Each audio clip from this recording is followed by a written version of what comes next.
How your personality affects what you play.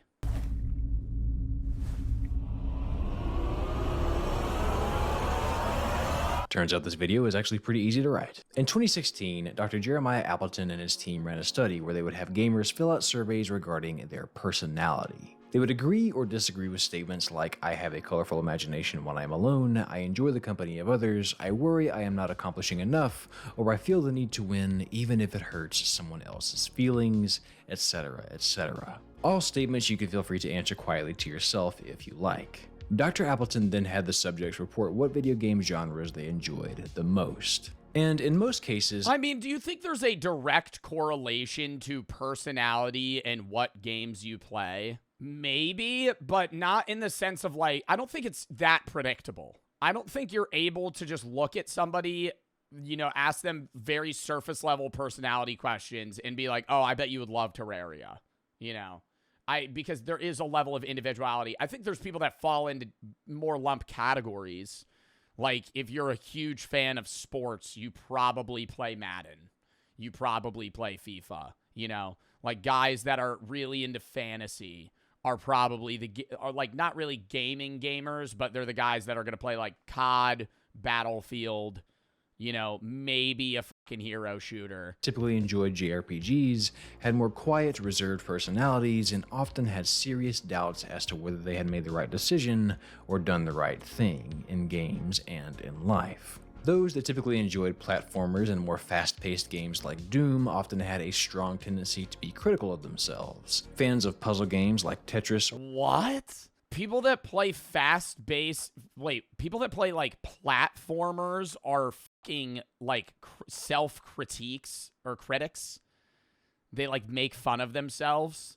That's what they said.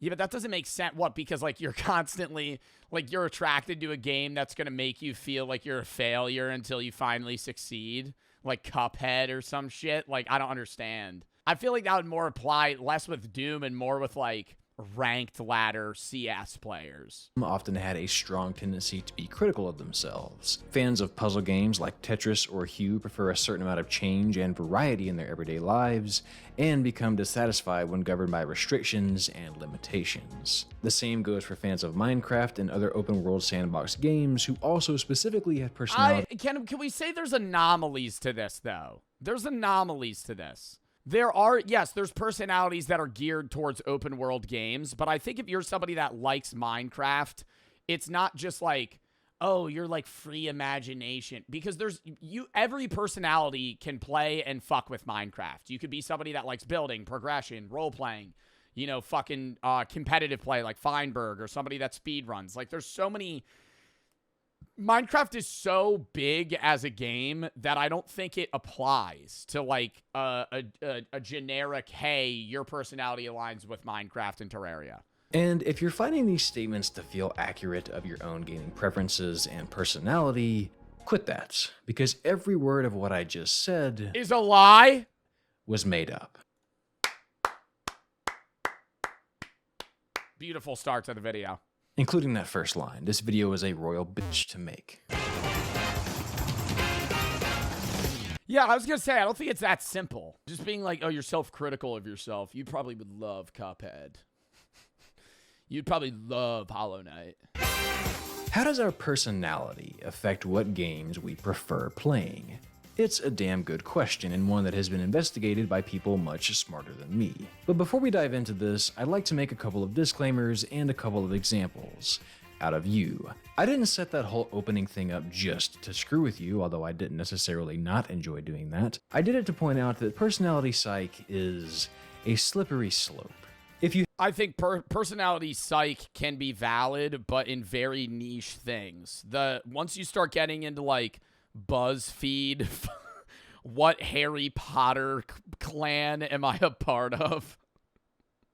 That's when you get to like the stupid level of personality quizzes. It's like, oh, well, my personality actually more aligns with Hufflepuff than anything else. If you happen to really find yourself believing what is said about personalities there, you fell victim to the Barnum effect, which is how psychics and horoscopes... You're Gryffindor? I actually did chat. Guess what I was?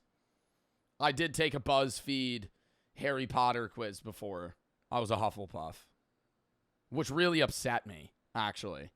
Because I'm not saying that I feel like I'm Gryffindor material, you know, but like Hufflepuff, that's like the worst one. That's the worst one to be a part of. I was Slytherin.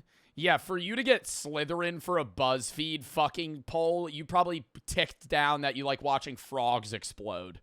You fucking... For you to get Slytherin on BuzzFeed, you probably have to say that you've, like, killed somebody before. With pretty much anyone, when presented specifically to you, about you, can very easily begin to feel true. Pair that with a little bit of confirmation bias, and suddenly everything we talk about today may lead you to believe that you are an incredibly creative person just because you put more hours into Persona 5 than your entire undergrad degree. I'm not judging, that's a self-burn, but I just want you to be aware. Watch your footing on this video and take it with a grain of salt.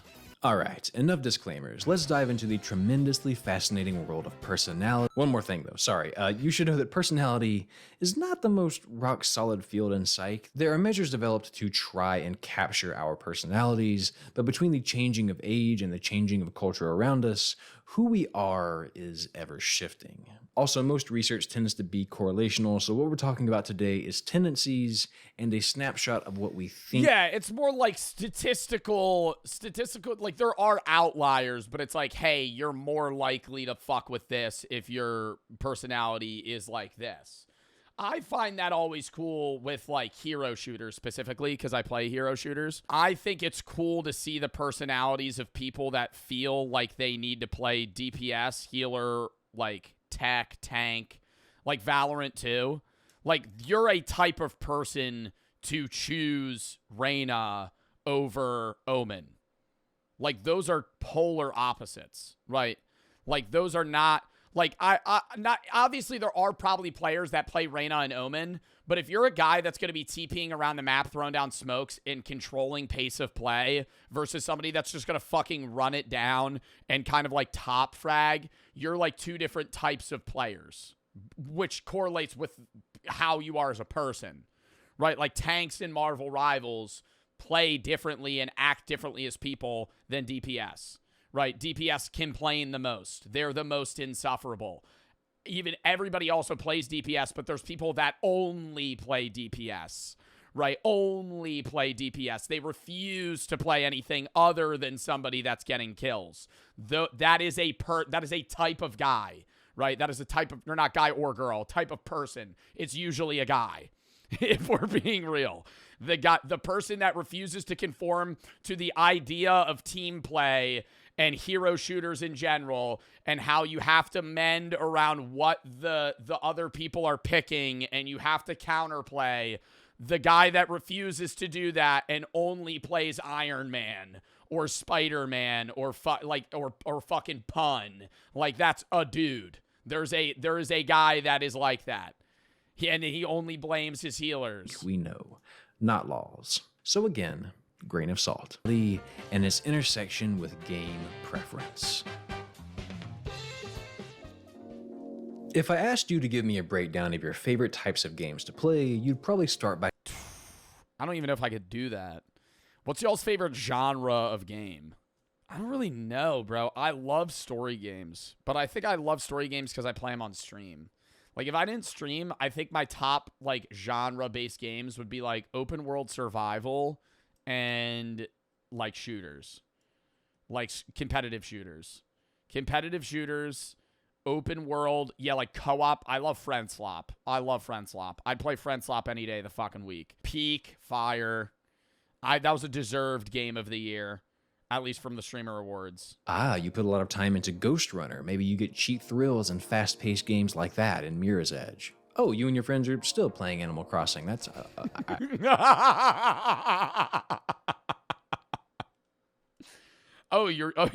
what game are you playing? Animal Crossing? Sorry, what?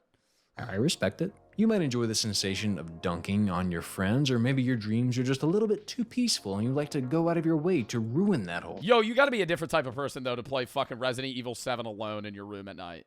Like, not on call. That's the thing. Is these games, like, I love horror games, but I've grown to love them, and I like playing them with, like, the community of chat with me, you know? Like, I would never be like, yeah, let me launch Outlast 2, and I'm just alone. Like, what the fuck? That is insane.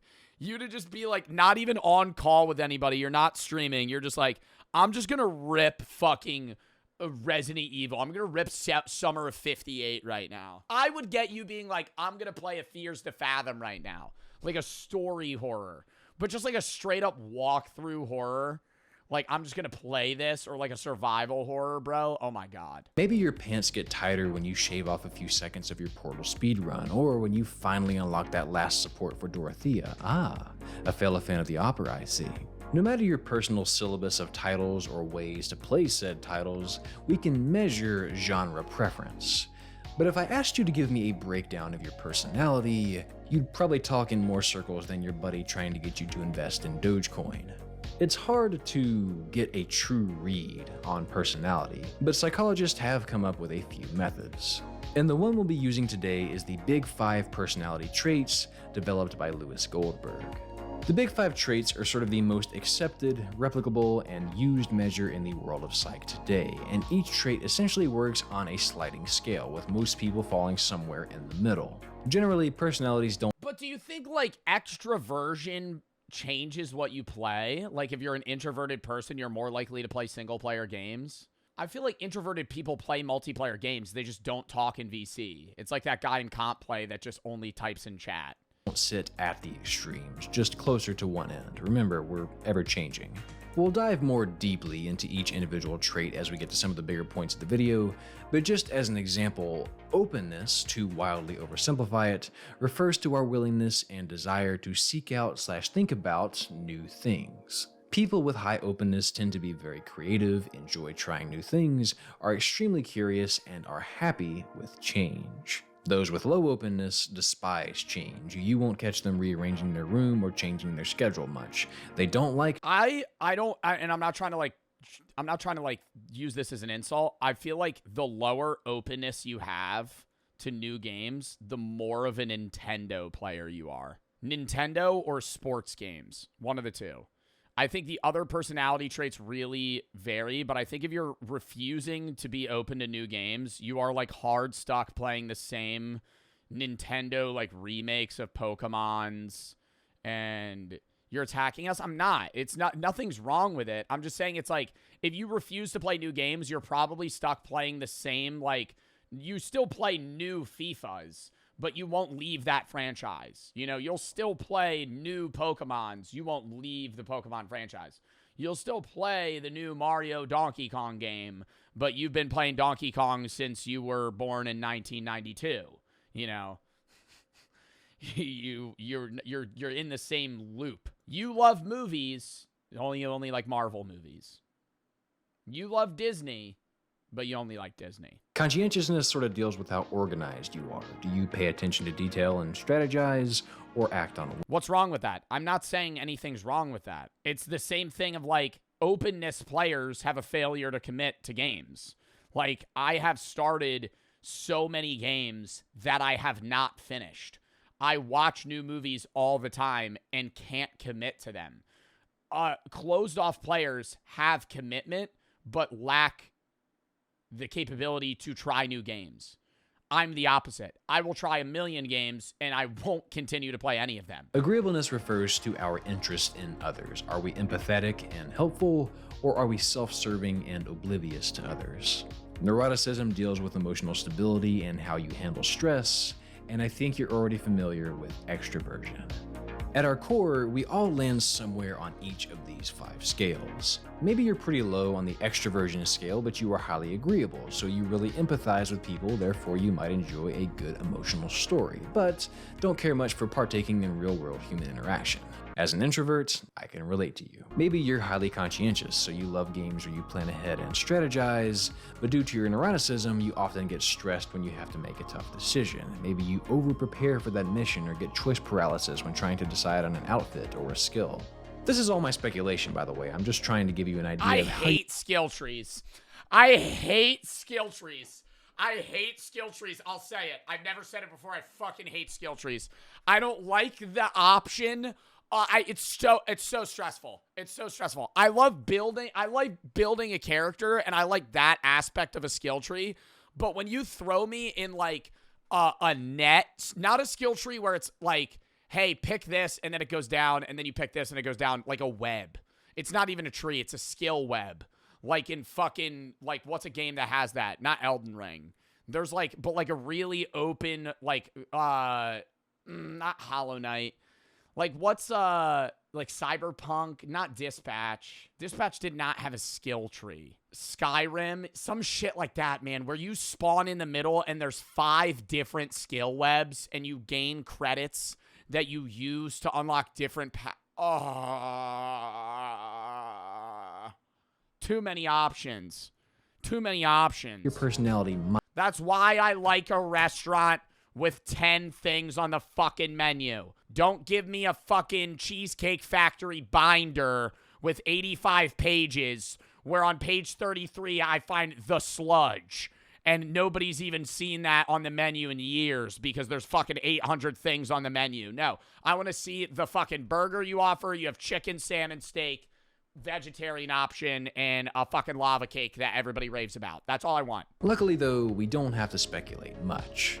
There's been some remarkable work done here by one Dr. Nick Yee of Quantic Foundry. In 2015, Yee and his team gathered data from over 140,000 gamers using their homegrown gamer motivation profile, which you can still take now if you like, and I recommend you do at some point. It's really eye-opening and fun. Link in the description. Pop it open in a new tab and take it after you finish this. From this data, they found that gamers typically play Should we take it? Due to a combination of any of these 12 motivations. You might play to We'll take it right now. He said take it after this. Fuck that. Fuck that. Fuck that. I'm taking that shit right now. Lock in. What's your gender? Male. Next. How old are you? 23. Next. In a typical week, about how many days do you spend at least 30 minutes playing a video game? Probably 6 or 7 days. Would you consider yourself to be a casual gamer, core mid gamer, hardcore gamer? You play regularly but are not serious, super serious, or competitive hardcore. You are a dedicated gamer, play seriously or competitively. I'm not a casual. Would you say I'm a core mid or a hardcore? I'm supposed to answer this. I'm not looking. I wouldn't say I regularly play video games. I would say I'm super competitive, but I don't grind comp play that much. So I'm going to go more core mid. Which of these platforms do you usually play games on?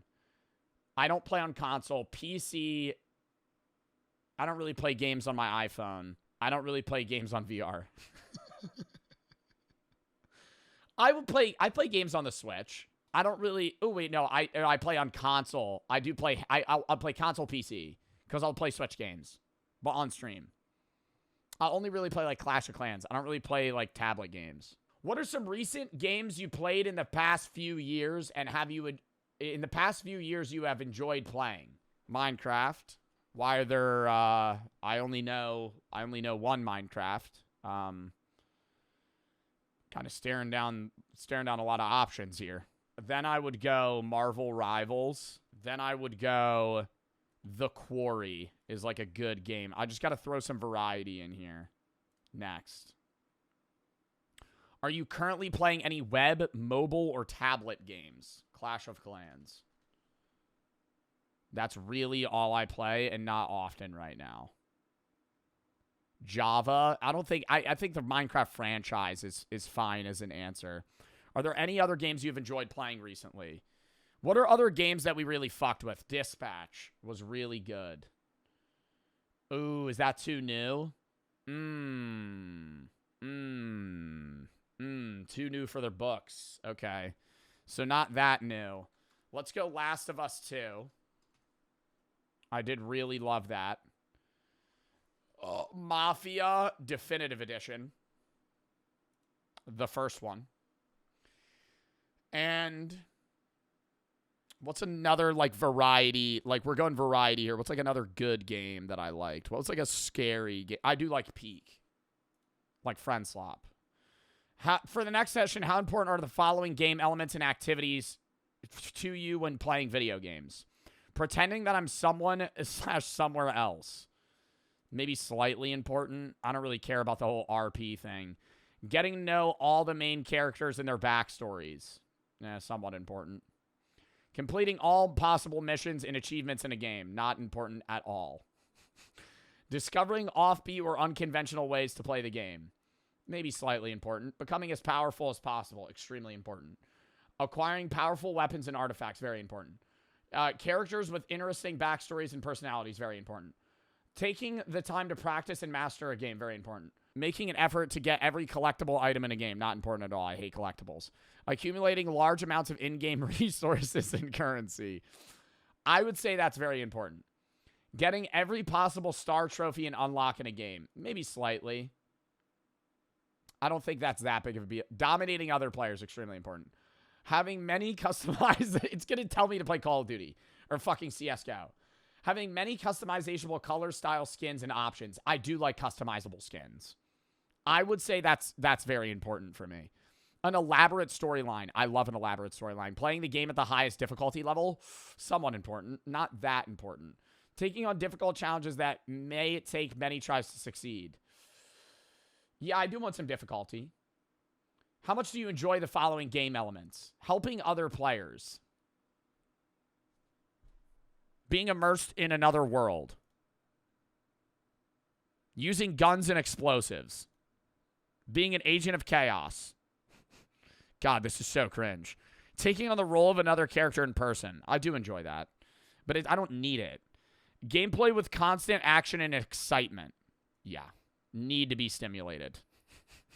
Need stimulation. Constantly.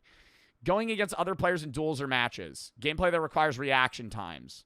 Grouping with other players. Gameplay that requires careful decision making. Working towards a common goal with other players. This is just competitive play.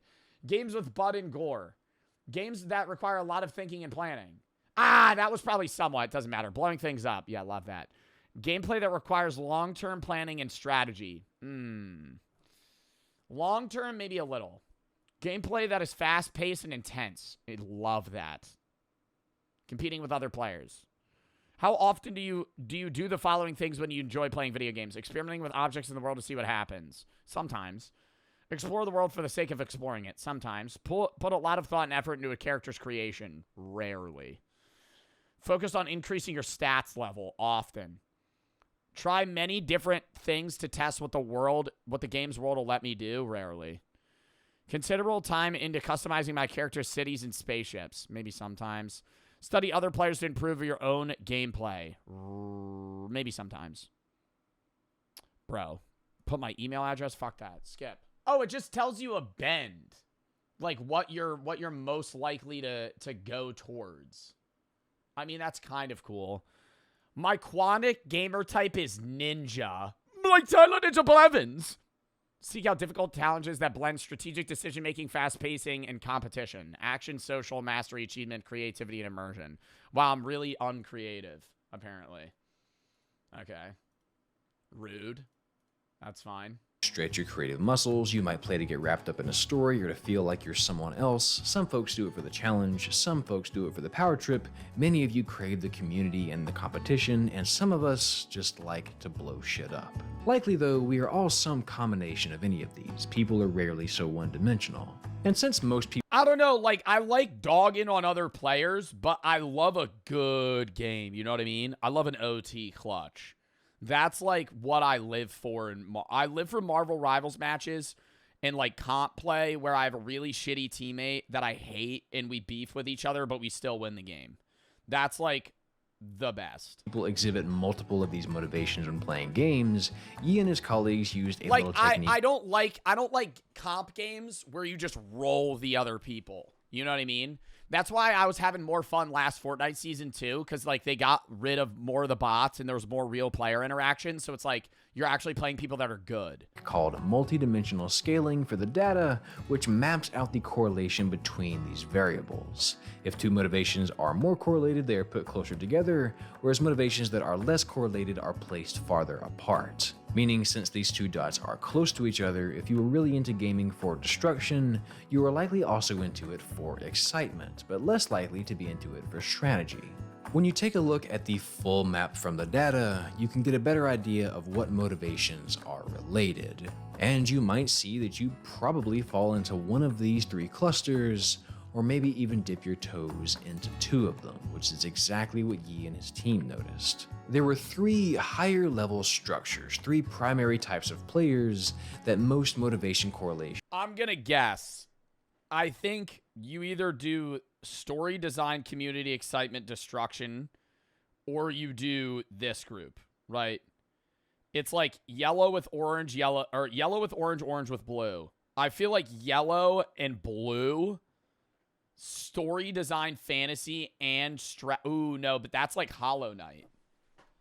Fall under. Action social, which combines the love of fast-paced gameplay with player interaction. Immersion creativity, which combines the interest in stories, player expression, and exploration. And mastery achievement, which mixes the appeal of strategic gameplay, tough challenges, and chasing achievement. The discovery and power motivations are tricky. They don't really fit in just one cluster, and according to Yi, they sort of act as bridges between the three major groups. Meaning, if you identify with the immersion creativity cluster and the mastery achievement cluster, discovery. Oh, so these middle ones are only usually applied if you like both. Like, you don't like discovery if you only like this, but if you like this and this, you'll like discovery. Likely really appeals to you. Now keep in mind, this is simply motivations we're talking about, not how personality affects them. But what's fascinating is that much like the big five personality traits, the gamer motivations mapping is consistent across several different regions and cultures, which could suggest that gaming motivations and personality are both in some ways universal for all of us, and furthermore could be related in some sort of consistent manner. As I was reading up on this and writing the script for this video, I realized that all that was left to do was find proof of this relationship. And as I embarked on this noble quest into the sweaty migraine-inducing DMV that is Google Scholar and try to find some research that could connect the two, I was surprised to find that Dr. Yi had already broken ground on that research, making my job a lot easier. God bless this man. Only a few weeks later, the good people over at Quantic gathered data from the gamers who filled out their gamer motivation profile and a Big Five personality test. They then analyzed the correlations between the participants' offline personality traits and their gaming motivations. Pretty much what I made up in the beginning of this video, but this time I'm not juicing your kiwis, Connor. They actually did this and did it correctly. And what they found was statistically significant correlations, meaningful connections that, based on the sample size, did not happen by chance. They stumbled upon the invisible strings that connect who we are to the I feel like a big differentiation is online versus offline play. Like that's a big gap. Like most people either like online games or offline games. You're either a multiplayer guy or you're not. Like there is in between. Like I do both, but honestly, I probably would do a hell of a lot single player shit if I didn't stream. But like I've grown to love that, right? Like I've grown to love the single player stuff. But like unless people were like actively being like, "Hey Joe, you should play this game," I probably wouldn't. The action social cluster, which contains the high motivations of excitement, competition, and community, were largely connected to high levels of extraversion. Now, extraversion is usually characterized by people as being outgoing or being good around others, but research supports that it's more accurately characterized by excitability, emotional expressiveness, cravings of excitement, and gaining energy in social situations. Not necessarily being good in them, but gaining something from it. Oh, so you're telling me the guy that was crashing out on me 1 minute into a fucking round isn't necessarily good at portraying his emotions? It's just that he is showing them that's extroverted. Consider this. You don't have to like people to be an extrovert. You lose one round of a Val match. It's over, just FF. I'm AFKing and spawn. And yet you may still gain something from being around them. So you may very well choose to pick up fighting games because your extroversion makes you crave the competition, just as well as you may play action adventures for the constant excitement, or MMOs and social sims because you do actually like the people in your life and get something meaningful from kind interaction with others. Another correlation they found was between openness and the immersion creativity cluster. RPGs, sandboxes, open worlds, anything with a deep immersive story or a way to express creativity. Most players that enjoy the I wish I could get into those. I've said that before. Not like Minecraft. I know they flashed that. But like, I wish I could get into an open world story game that's like 150 hours long. Like, I wish I did fuck with Baldur's Gate. Because everybody, it's like every game of the, or Expedition 33, I know that's like a fighting game, but even then, they're like, or like Claire Obscure or whatever it is. That's Claire Obscure Expedition 33. But your Red Dead, I did like Red Dead when I played it, but like stuff like that, man, yeah, like over 80, 90 hours long. And it's just like, hey, you're committing like a few weeks of playtime to this. Like every day you're kind of thinking like, oh, I'm going to play Red Dead today. You know, I'm going to get a little further into this. And you just like look forward to that. Like, the only time I've ever been like, oh, I'm looking forward to playing this game is, like, a multiplayer game, usually. Like, generally, that's usually what it is. Folks high in this tend to have a broad range of interests, enjoy change, and are open to new and varied experiences. Which may explain why these people can finish JRPGs even after weird interactions like, You know, this is how I earn a living. Huh? Really? I thought you were just doing it for fun. I suppose some people do. Hello, I'm some people. Nice to meet you. I joke, but this is one. I hated that. Like, I would tab out of the game if I had that. If that was like a casual interaction that you have to have like every 35 minutes. 100% me. I'm here for the story, and I don't care how weird things get. I'd be willing to bet that the Undertale fan base is full of high openness people because, again, the trait is all about painting outside the lines, which is. Dude, no. I think if you are able to play a 2D fucking game like this, you're in the openness category. Story or not. If you're able to play a game that looks like this for 35 hours, you have endless amounts of attention span. About painting outside. You are able to do anything. You could watch paint dry and have fun. The line. And I'm not making fun of the games. I'm saying it's like, this is the least stimulating thing in the world, bro. Watching this, it's like, and that's coming from somebody that gets mad when my chat can't fucking pay attention to something that isn't just constant stim. I could not play this game. I could not sit here and play a 2D game just for like 40 hours. Which is probably why it also correlates highly to the enjoyment of sandboxes like Minecraft and games with hefty customization like Monster Hunter World. Conscientiousness was slightly mapped to the Mastery Achievement cluster, which makes sense. Oh my god, are the type of people that play like Civ games? How do you not get stressed out when you load into a game and you're like, yeah, I'm going to learn 185 different things that I need to know to keep my Civ alive? Or like modern day competitive players, new League players are an anomaly to me. And I'm sorry I'm staring at the camera. It's just like, I need to get this off my fucking chest here. The new League players are not real. They're fake human beings. They're zombies. Because how are you able to load into a competitive game and just throat the idea that you need to learn what 200 different champions do? Like, you have 8 of them unlocked off rip, or however many you get, and you're like, hey, I think I want to get into the ranked ladder. You know, oh, I've been itching to play a new game. I think I'm going to try League of Legends. I think maybe I'm going to level up to level 20 and then spend the next 8 years of my life crashing out in-game because my jungle is just getting fucking just mauled, refuses to gank, and now I'm losing every game. Right, 45-minute games, by the way. Highly conscientious I just started League. Good luck. You're a trooper. folks are prepared. I'm not dissing League, too. I've played League. I'll play ARAM. But my God, being a new player in that game is torture. It's going to be the same thing with Valorant. After they have 45 fucking agents, you're going to load in. Yo, dude, imagine being a CS player that refuses to pick up Valorant 2 years from now, hopping into a Val lobby, and just hearing, it's time to, and you're just fucking getting flashed. You're getting flashed. There's a dog running at you. You just got teleported into an alternate dimension. And now you're fighting a guy that has a fucking shield in front of him because he activated some ability that gives him fucking one-tap invulnerability. Like, you're sitting here fucking lost just constantly.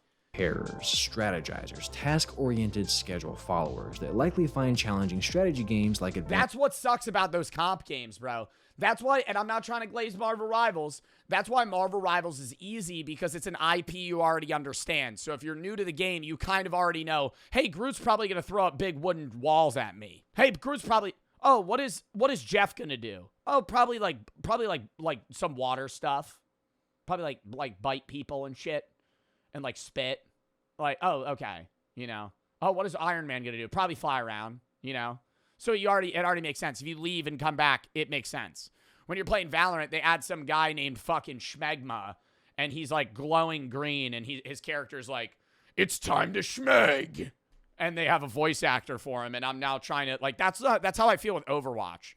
Like, I don't understand the IP, and I'm trying to get, like, Dispatch did a great job, right? Because, like, Dispatch is introducing these characters that you don't know about, but they give you an attachment to them, and then you care about them, and now you understand their abilities.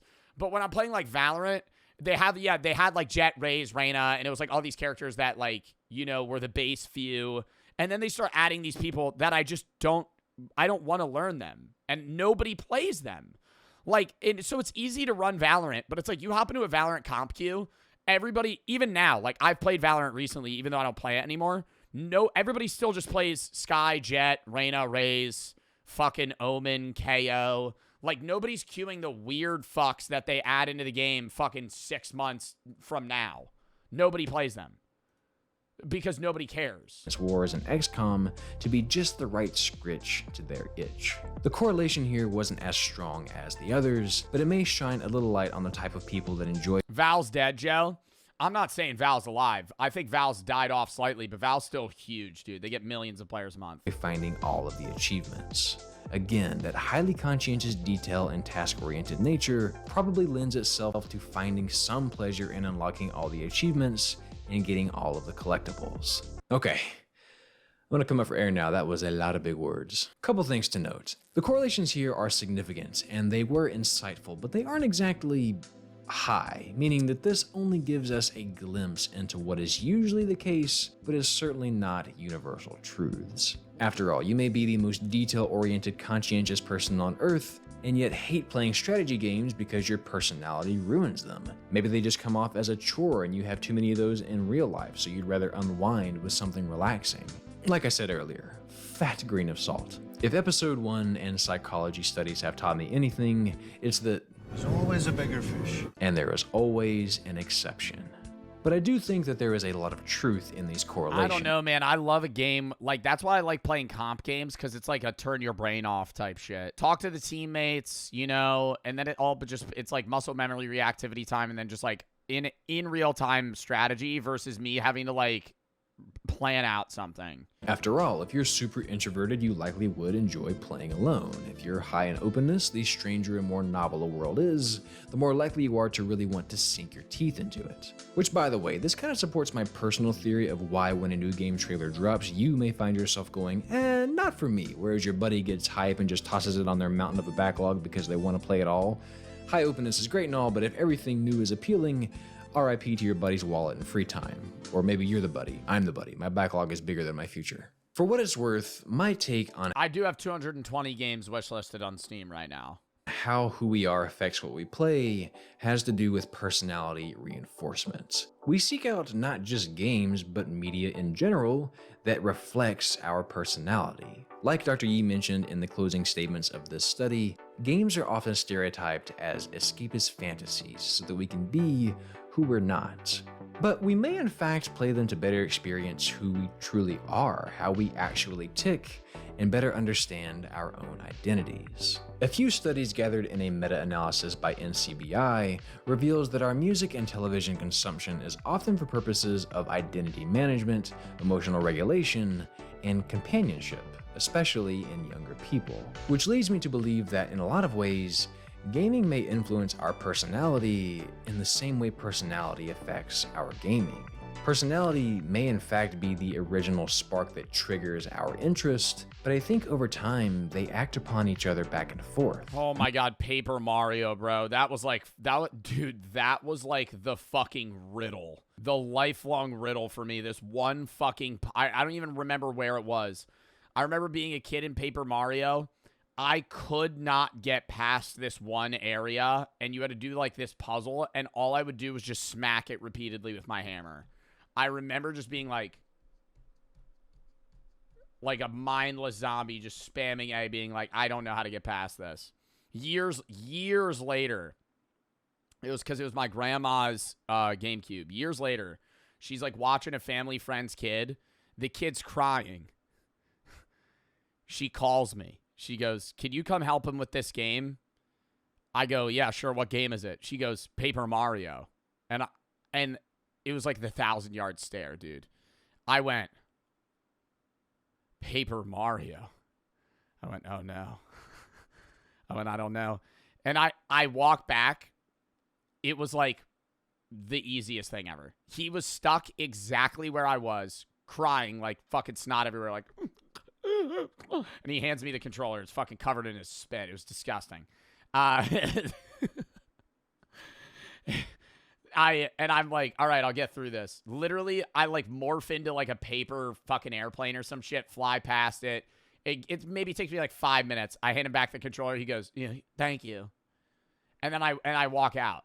And in the back of my head, I'm like, he's just gonna get stuck in 5 minutes. Like, this isn't gonna make sense in 5 minutes.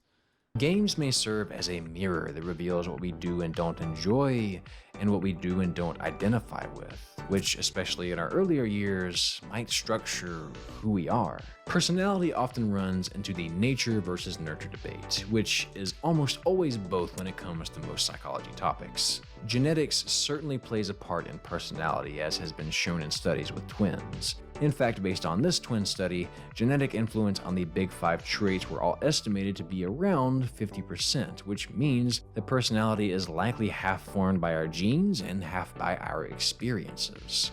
So the reason you keep coming back to fighting games may be because you are highly extroverted, but it may also be because your first gaming experience as a kid was Melee. It may not be as black and white as your personality affecting what you play. It may go both ways. What, so like what you're introduced to as a kid is something that you're bound to enjoy regardless of whether or not it aligns with your personality? So like people always fuck with Mario Kart and like games like that just because I think that's also because they're simple games.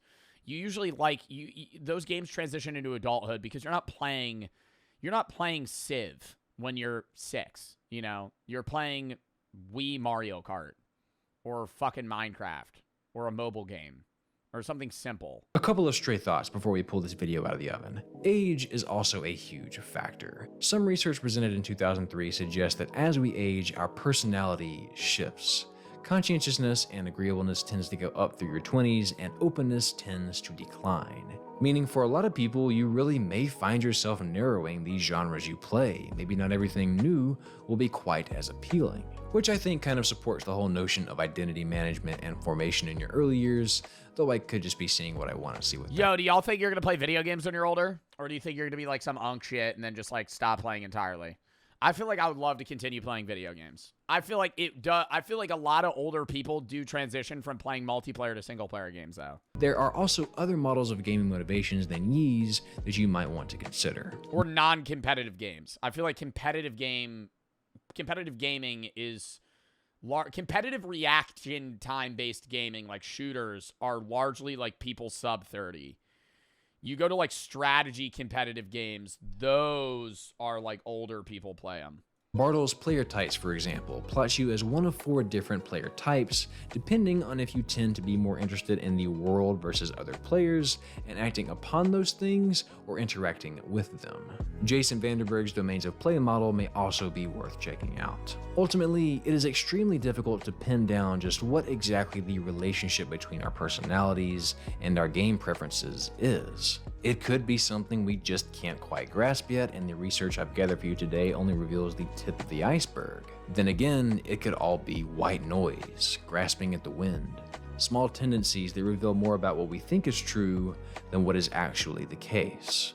But what it most certainly is delicious food for thought. If you take away anything from this video, know that there is no right or wrong personality type, just like there is no right or wrong game preference. We're all different and all seek what fulfills us. Above all, I hope that this research encourages you to make a diligent effort to understand your personality and not try to correct it.